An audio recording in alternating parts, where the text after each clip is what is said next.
అన్నమయ్య విగ్రహానికి శాంతాక్లాజ్ టోపీ పెట్టడం అన్నటువంటిది ఇప్పుడు సీసీటీవీ ఫుటేజ్ వెలుగు చూసింది. అసలు ఈ తరహా వ్యవహారం ఇప్పుడు ఇదే పని కనుక ఇంకొక మతానికి సంబంధించి జరుగుంటే దేశవ్యాప్త అల్లకల్లోలమై ఉండేది.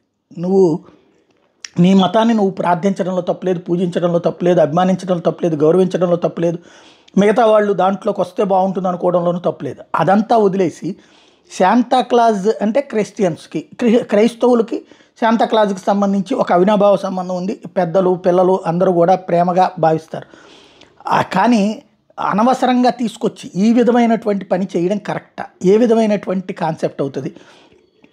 ఎవరికి వాళ్ళు ఈ క్రమంగా మేము ఏం చేసినా తప్పు లేదని భావిస్తున్నారా, లేకపోతే తప్పేంటని భావిస్తున్నారో అర్థం కావట్లేదు.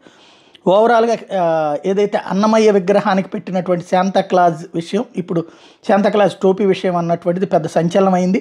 దీనికి సంబంధించి ఇప్పుడు ఎవరికి వాళ్ళు ప్రశ్నిస్తున్నారు సోషల్ మీడియాలో. ఇదివరకటి రోజుల్లో అయితే అడిగేవాళ్ళు లేరు కాబట్టి కథ నడిచిపోయింది. ఇప్పుడు ఈ వ్యవహారానికి సంబంధించి ప్రశ్నించే వాళ్ళు వచ్చారు కాబట్టి ఆధారంగా ఇప్పుడు ఏం జరుగుతుందో చూడాలి.